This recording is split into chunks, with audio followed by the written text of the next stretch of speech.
مرحبا. موقف جديد عم يشعل العلويين اللي قاعدين برا واللي عاملين قنوات واللي عم يقاضوا رواتب شهرية مثبتة 100% من المشغل الأول اللي جالس كمان برا.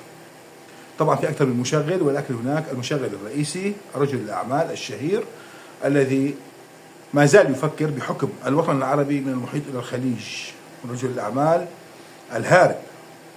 طيب، الموقف الجديد، شيخ علوي عم يحضر حفل تخريج دفعة جديدة من قوى الأمن العام، بيشعلوا برا وبزيد رتم الكلام ومستوى ومنسوب الاتهامات والتهديدات بالمحاسبة لمن هم في الداخل، ويختارون الأشخاص على مزاجهم، يعني على كيفهم.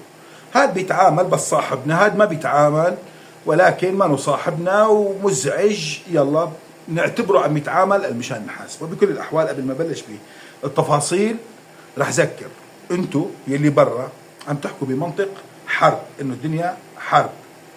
تذكروا انتو هربتوا من هذه الحرب، والهارب من الحرب هو من يحاسب. ادعوا ربكم ان شاء الله ما تصغر عقولنا الى مستوى انه نحاسبكم، لا بالتأكيد رح يكون في شيء من المسامحة، في شيء من الطناش، هذا مؤكد. شيخ علوي يحضر حفل تخريج للأمن العام، ومن الخارج كالعادة اتهامات، تهديدات، تقاضى المال، سيحاسب، والسلم الأهلي قبض 70 مليون دولار من الأتراك. تركيا الدولة الوحيدة بتاريخها ما دفعت دولار واحد لحليف. هذا الموضوع منتهي. الأتراك لا يدفعون دولار واحد.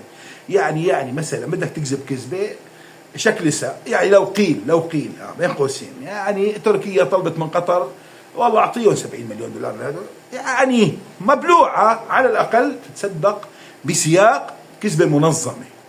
أما كذبة إنه تركيا تدفع 70 مليون دولار، والله معناتها ما بتعرف شيء بالسياسة ولا بتعرف شيء بالعقلية التركية إطلاقا. فالشيخ الآن يحضر بدعوة من وزارة الداخلية. خلينا نحكي الداخل. يعني أنا كعلاء محمد لو دعيت لن أحضر، ولكن لا أمانع حضور أي شخص.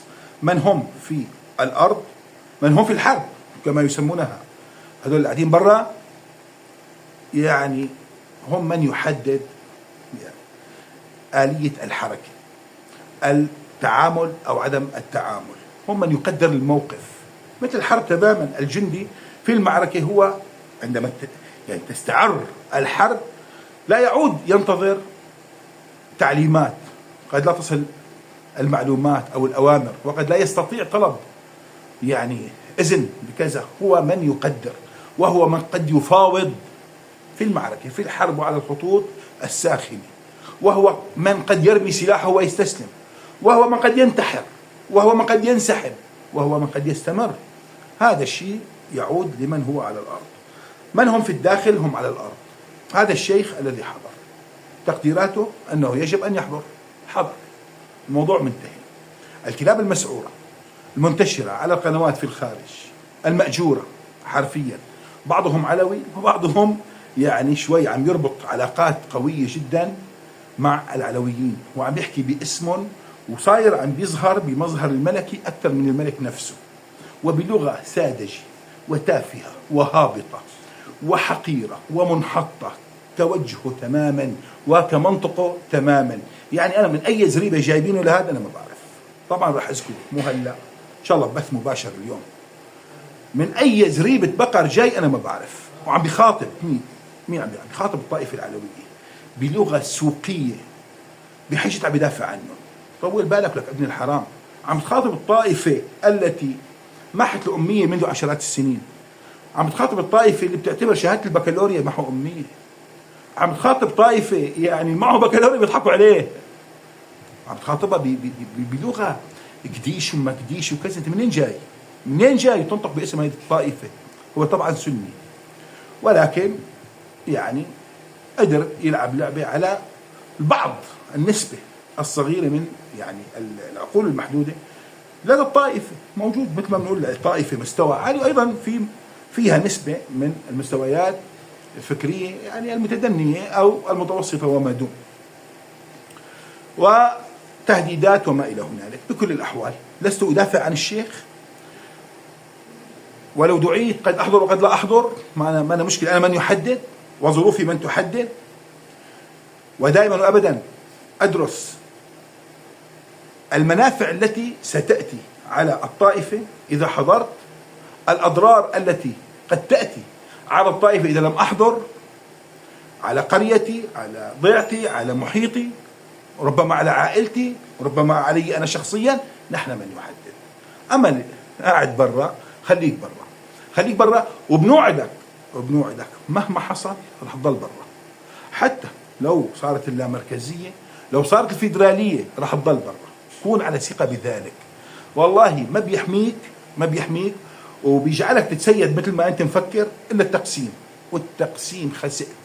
أنت واللي عم يشتغل عليه لن يحصل إلا على جثثنا. ما بيهمنا السنة يرفضون التقسيم لأنهم بدهم حكم مركزي وشمولي ويجربوا 54 سنة حكم بعد 54 سنة لحكام علويين. ما بيهمني هذا المنطق، بيهمني نحن لن نسمح بهذا التقسيم ولو طبقت السماء على الأرض، وهذا مستحيل إلا بمشيئة الله. بكل الأحوال حضور الشيخ العلوي مقبول جدا، مراد حاليا. لماذا؟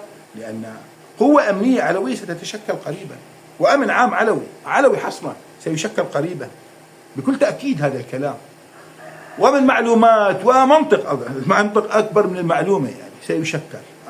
يعني خلي يكون في شخصيات علوية تحضر هلا، الترتيبة كيف عم بتتم وكيف عم بتكون، مشان الأيام المقبلة، الأسابيع المقبلة صاروا يحاسبونا على المواعيد. لا، مرة نعطي مواعيد يعني لحتى نشوف العقلية التي تدير كيف تدير، ماشي، وما هو المطلوب. وبنهاية الأمر لا يهمنا إطلاقا إلا مصلحة هذه الطائفة. عندما تؤمن هذه المصلحة لهذه الطائفة سيؤمن أو تؤمن المصالح لكل طوائف هذا البلد. السلام على العلويين، والسلام على الشرفاء.